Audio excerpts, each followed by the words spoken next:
Alas 5:45 na ho ng umaga. Magandang umaga Pilipinas, magandang umaga Puerto Princesa at sa buong lalawigan po ng Palawan. Para sa malaking misyon at mas malawak na paglilingkod sa bayan, narito na ho mga kapuso ating pong mga balita sa Super Balita sa 909 numero 2. Super Radio Puerto Princesa DYSB. Ito ang balita. Ayon ho sa Pag-asa, kaninang alas 3 nagmadaling araw, ang sentro ng bagyong Mirasol ay namataan 145 kilometer west-southwest ng Calayan, Cagayan, na may lakas ng hangin na umaabot sa 55 km per hour. Malapit ho sa gitna at may bugso ng lakas ng hangin na umaabot naman sa 70 km per hour. Kumikilos ito west-northwestward sa bilis na 10 km per hour. Samantala, kanina rin hong alas 3 ng madaling araw, ang sentro naman ho ng panibagong bagyo na binabantayan, bagyong Nando mga kapuso. Base ho sa lahat ng available data, ito ho ay nasa 1,225 kilometers silangan ng southeastern Luzon na may maximum na lakas ng hangin na umaabot ho sa 55 km per hour malapit ho sa gitna at may bugso ng hangin na umaabot naman sa 70 km per hour. Ito ho'y kumikilos north-northwestward sa bilis na 15 km per hour. Samantala, habagat naman ang nakaapekto sa Luzon at western section ng Visayas. Bantay Panahon. Samantalang Palawan kasama Isla ng Kalayaan at Occidental Mindoro, ganun din ang western Visayas, ay makakaranas ng maulap na papawirin na may kalat-kalat na mga pag-ulan, pagkulog at pagkidlat ng dahil ho sa habagat. Ang natitirang bahagi ng Visayas ay makakaranas ng bahagyang maulap hanggang sa maulap na papawirin na may pulupulong mga pag-ulan, pagkulog at pagkidlat dahil ho sa localized thunderstorms. Ang Visayas, Palawan kasama Isla ng Kalayaan at Occidental Mindoro ay makakaranas na mahina hanggang sa katamtamang hangin mula sa timog kanluran hanggang timog silangan na may banayad hanggang sa katamtaman na pag-alon sa karagatan. Bantay Panahon.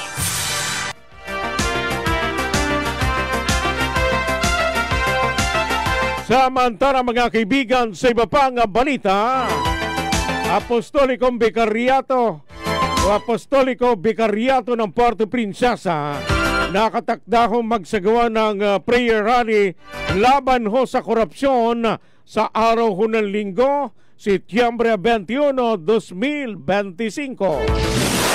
Super Radio Local News.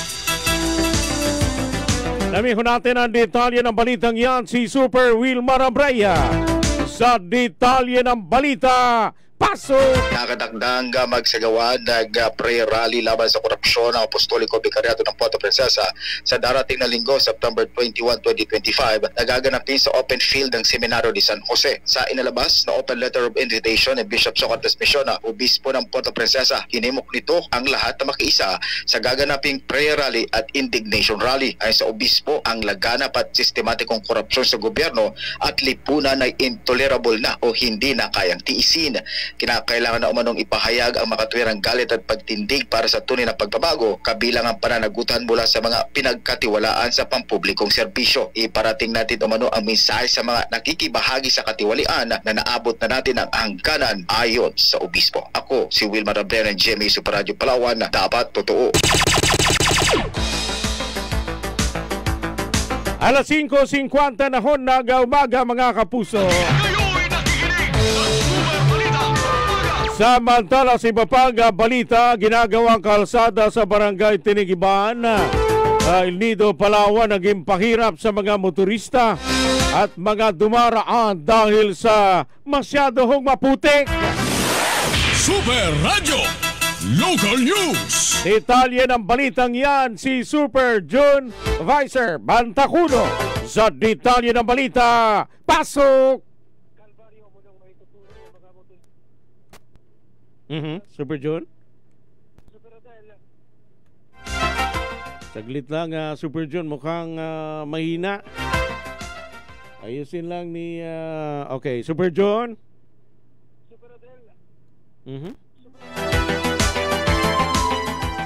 Line 10. Okay. Babalikan na lang natin, Super June. Saglit lang, ha. Ayusin lang ni Super Leia yung linya mo. Alas 5:51 na ho ng umaga. Okay na ba? Balikan natin. Okay, line 3. Si Super June Vicer Bantaculo. Super June, pasok! Kalbaryo mo may tuturing ng mga motorista at residente ang ginagawang kalsada sa Kabugao, Barangay Tinigiban, El Nido, Palawan dahil sa maputik at pahirapang makatawid ang mga sasakyan. Sa parehong Super Radio, kaya Teacher Jean Evelyn Dandal Rubia, presidente sa naturang lugar, paulit-ulit mo na ang ganitong sitwasyon tuwing umuulan dahil sa lumalambot ang putik at madulas ang kawawa ng mga estudyanteng nakapana na kapag dadaan at ang ilang sasakyan na hindi makatawid sa lugaw na putik. Anya kapag mainit naman ang panahon ay walang problema, subalit kapag umulan ay nagiging na problema na ang daan. Sinaing Pilirubia na wala ring tauhan ng kontraktor ang tumutulong sa mga nababalahon na sasakyan. Samantala, ang proyekto ay kinontrata ng Inimerid Construction and Trading Incorporated na may pondong 279,945,331 pesos na sinimula noong April 6, 2025. Panawagan ni Teacher J at Teacher G sa DPWH na sana ay gawa na ng solusyon ang walambot at madalas na paputik na daan upang hindi na makaperwisyo sa mga motorista na kapag umulan, naunamahan naman naman nito ang proseso ng konstruksyon, subalit na natili pa rin ang natungang suliranin. Ako si June Vicer Bantaculo ng GMA Super Radio Palawan, dapat totoo.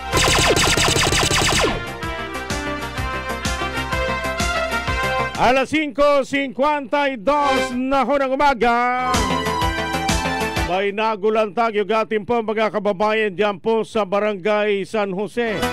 Dito po sa lungsod ng Puerto Princesa, isang abogado ang patay sa pamaril sa mismong tahanan nito sa Barangay San Jose. Dito po sa lungsod, kagabi Setyembre 17, 2025. Pinawian ang buhay sa paggamutan ng isang abogado matapos pong pagbabarilin ng di pa nakikilalang salarin sa mismong tahanan nito sa Purok Bagong Pag-asa, Barangay San Jose, Puerto Princesa City, pasado alas 8 ng gabi, kagabi Setyembre 17 ng taong kasalukuyan.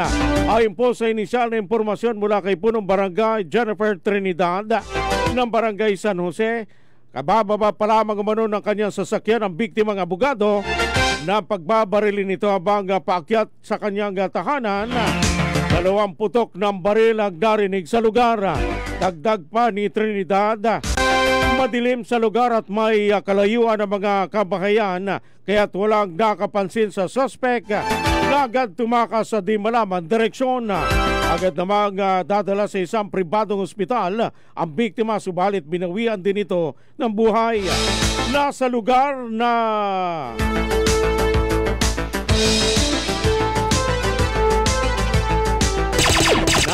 na ho mga kapuso na pinangyarihan ng krimen ang mga kaanib ho ng pulisya para magsagawa ng investigasyon may kaugnayan sa naturang insidente.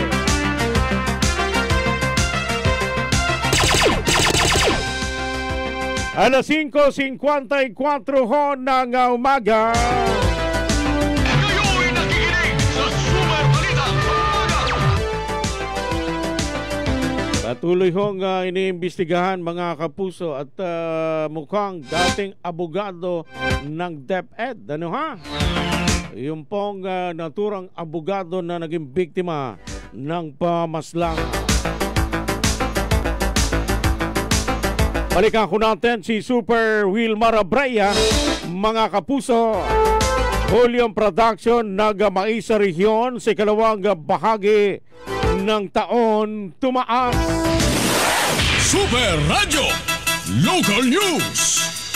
Super Wilmar Abreya sa detalye ng balita. Pasok! Nakapagtala ng pagtaas sa volume production ang mais sa rehiyon ng Mimaropa sa ikalawang kwarto ng taong 2025. Sa datos mula sa PSA Mimaropa, umakyat sa 44.7% ang itinaas ng ani sa mais o katumbas ng 13,333.34 metric tons. Naitala ang volume production nitong second quarter sa 43,164.21 metriko tonelada. Mas mataas yan kumpara sa 29,830.86 metric tons noong nakarang taon sa kaparehong panahon. Malaking bilang ng produksyon ay ang yellow corn na may 97.1% ng kabuang volume production, habang ang puting mais ay may 2.9% production lamang. Ako si Wilmar Abreya ng GMA sa Radyo Palawan, dapat totoo. Ang balitang ito ay inihatid sa inyo ng Tanduay Light, gaan ng may kasama. Alas 5:56 na ho ng umaga. Samantala mga kaibigan, Bentem Bigas Program para sa magsasaka sa Palawan inilunsad ng National Food Authority. Namihon natin ang detalye ng balitang yan si Super John Vicer Bantacudo. Super John, pasok! Saglit lang, lipat na lang tayo. Line 3 Super John sa detalye ng balita. Pasok! Inilunsad ng National Food Authority Palawan ang Bentem Bigas na programa para sa mga magsasaka sa Palawan kahapon, September 17, 2025. Sa panayam ng sufragyo kay Branch Manager Julius Lopez ng NFA Palawan, nasa 500 sako ng bigas ang paunang request ng Department of Agriculture Food Terminal Incorporated na maibenta sa mga lokal na magsasaka sa probinsya. Ayon kay Lopez, kwalipikadong bumili ng 10 kilo kada sako na katumbas ng 20 pesos kada kilo ang mga nagsasaka ng 2 hektarya pababa. Maaari mo nang pumunta sa bodega ng NFA sa Santa Monica, Puerto Princesa City at dalhin lamang ang ID na nagpapatunay na ito ay rehistrado sa Registry System and Basic Sector in Agriculture o RSBSA at ang EcoBag na lalagyan. Dagdag pa ni Lopez, para sa mga gustong bumili na hindi magsasaka ay makipag-ugnayan na lamang sa Department of Agriculture dahil ang NFA ay supplier lamang ng bigas para sa programa at project ng nasabing ahensya at nakadepende rito ang mga nakatakdang benepisyaryo. Ako si June Vicer Bantacudo ng GMA Super Radyo Palawan, dapat totoo. Alas 5:58 na ho nag-umaga mga kapuso. Tuloy-tuloy po tayo sa ating pong mga balita. Pondo ng Department of... okay. Saglit lang ho mga kapuso.